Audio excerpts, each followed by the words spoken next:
बिस्मिल्लाहिर्रहमानिर्रहीम। क्या आपने कभी सोचा है कि अगर अल्लाह ताला खुद इंसान से सवाल करे कि मेरी कौन कौन सी नेमतों को तुम झुटलाओगे, तो हमारा जवाब क्या होगा? और क्या आप जानते हैं कि कुरान मजीद की ऐसी सूरतें मौजूद हैं जो ईमान, उम्मीद और हिदायत का अजीम पैगाम अपने अंदर समोए हुए हैं? आज की इस मुख्तसर वीडियो में हम सूरत यासीन और सूरतुर रहमान के पैगाम को आसान अंदाज में समझने की कोशिश करेंगे। सूरत यासीन हमें अल्लाह ताला की कुदरत, रसूल अकरम सल्लल्लाहु अलैहि वसल्लम की सच्चाई और आखिरत की याद दिलाती है। ये हमें दावत देती है कि हम अपनी जिंदगी को ईमान और नेक आमाल से संवारें और अल्लाह पर कामिल भरोसा रखें। दूसरी तरफ सूरतुर रहमान अल्लाह ताला की बेशुमार नेमतों का जिक्र करती है।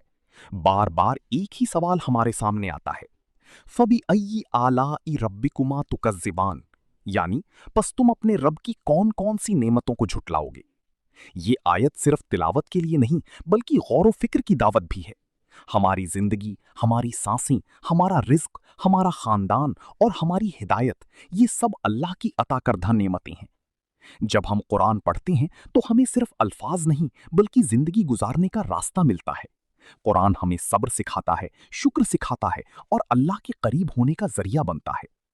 आइए आज अहद करें कि हम रोजाना कुछ वक्त कुरान मजीद की तिलावत और उसके तर्जुमे को समझने के लिए जरूर निकालेंगे, ताकि इसका नूर हमारी जिंदगियों में भी उतर सके। अल्लाह ताला हमें कुरान मजीद पढ़ने, समझने और उस पर अमल करने की तौफीक अता फरमाए और हमें अपनी रहमत और हिदायत से नवाजी। आमीन या रब्बल आलमीन। अगर ये पैगाम आपके दिल को छू गया हो तो इस वीडियो को जरूर शेयर करें, ताकि कुरान का पैगाम ज्यादा से ज्यादा लोगों तक पहुंच सके। और मजीद इस्लामी वीडियोस के लिए हमारे चैनल को सब्सक्राइब करना ना भूलिए। बिस्मिल्लाहिर्रहमानिर्रहीम। यासीन वल क़ुरआनिल हकीम। इन्नका लमिनल मुरसलीन अला सिरातिन मुस्तक़ीम। तंज़ीलल अज़ीज़िर रहीम लितुनज़िर क़ौमन मा उनज़िर आबाउहुम फहुम गाफ़िलून। लक़द हक़्क़ल क़ौलु अला अक्सरिहिम फहुम ला युमिनून। इन्ना जअलना फी अअनाक़िहिम अग़लालन फहिय इलल अज़क़ान फहुम मुक़महून।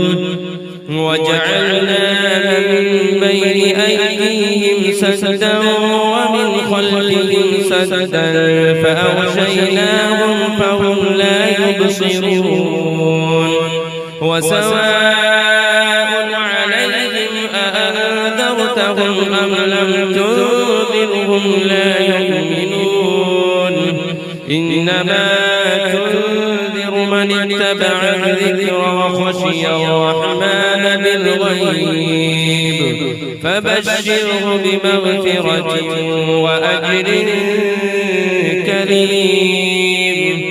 إنا نحن نحيي الموتى ونكتب ما قدموا وآثارهم وكل شيء أحصيناه في إمام مبين. واضرب لهم مثلا أصحاب القرية إذ جاءها المرسلون. إذ أرسلنا إليهم اثنين فكذبوهما فعززنا بثالث فقالوا إنا إليكم مرسلون. قالوا ما أنتم إلا بشر مثلنا وما أنزل الرحمن من شيء إن أنتم إلا تكذبون. قالوا ربنا يعلم إنا إليكم لمرسلون وما علينا إلا البلاغ المبين. قالوا إنا تطيرنا بكم لئن لم تنتهوا لنرجمنكم وليمسنكم منا عذاب أليم. قالوا طائركم معكم أئن ذكرتم بل أنتم قوم مسرفون. وجاء من أقصى المدينة رجل يسعى قال يا قوم اتبعوا المرسلين اتبعوا من لا يسألكم أجرا وهم مهتدون. وما لي لا أعبد الذي فطرني وإليه ترجعون. أأتخذ من دونه آلهة إن يردني الرحمن بضر لا تغن عني شفاعتهم شيئا ولا ينقذون. إني إذا لفي ضلال مبين. إني آمنت بربكم فاسمعون قيل ادخل الجنة قال يا ليت قومي يعلمون بما غفر لي ربي وجعلني من المكرمين. وما أنزلنا على قومه من بعده من جند من السماء وما كنا منزلين. إن كانت إلا صيحة واحدة فإذا هم خامدون. يا حسرة على العباد ما يأتيهم من رسول إلا كانوا به يستهزئون. ألم يروا كم أهلكنا قبلهم من القرون أنهم إليهم لا يرجعون. وإن كل لما جميع لدينا محضرون. وآية لهم الأرض الميتة أحييناها وأخرجنا منها حبا فمنه يأكلون. وجعلنا فيها جنات من نخيل وأعناب وفجرنا فيها من العيون ليأكلوا من ثمره وما عملته أيديهم أفلا يشكرون. سبحان الذي خلق الأزواج كلها مما تنبت الأرض ومن أنفسهم ومما لا يعلمون.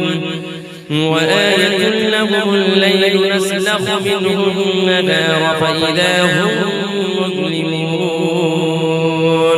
والشمس تجري لمستقر لها ذلك تقدير العزيز العليم.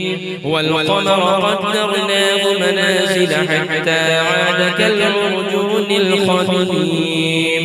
لا الشمس ينبغي لها أن تدرك القمر ولا الليل سابق النهار وكل في فلك يسبحون. وآية لهم أنا حملنا ذريتهم في الفلك المشحون وخلقنا لهم من مثله ما يركبون. وإن نشأ نغرقهم فلا صريخ لهم ولا هم ينقذون إلا رحمة منا ومتاعا إلى حين. وإذا قيل لهم اتقوا ما بين أيديكم وما خلفكم لعلكم ترحمون. وما تأتيهم من آية من آيات ربهم إلا كانوا عنها معرضين. وإذا قيل لهم أنفقوا مما رزقكم الله قال الذين كفروا للذين آمنوا أنطعم من لو يشاء الله أطعمه إن أنتم إلا في ضلال مبين. ويقولون متى هذا الوعد إن كنتم صادقين. ما ينظرون إلا صيحة واحدة تأخذهم وهم يخصمون فلا يستطيعون توصية ولا إلى أهلهم يرجعون ونفخ في الصور فإذا هم من الأجداث إلى ربهم ينسلون قالوا يا ويلنا من بعثنا من مرقدنا هذا ما وعد الرحمن وصدق المرسلون إن كانت إلا صيحة واحدة فإذا هم جميع لدينا محضرون فاليوم لا تظلم نفس شيئا ولا تجزون إلا ما كنتم تعملون إن أصحاب الجنة اليوم في شغل فاكهون هم وأزواجهم في ظلال على الأرائك متكئون لهم فيها فاكهة ولهم ما يدعون سلام قولا من رب رحيم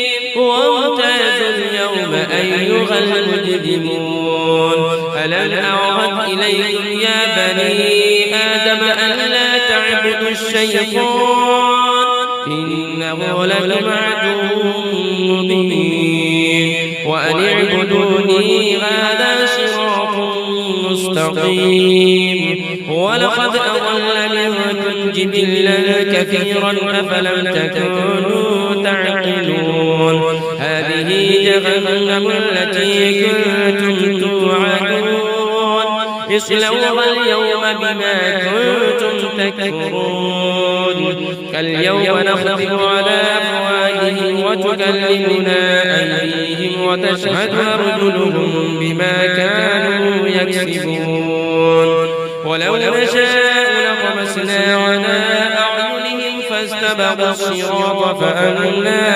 يبصرون ولو نشاء لمسخناهم على مكانتهم فما استطاعوا مضيا ولا يرجعون ومن نعمره ننكس في الخلق أفلا يعقلون وما علمناه الشعر وما ينبغي له إن هو إلا ذكر وقرآن مبين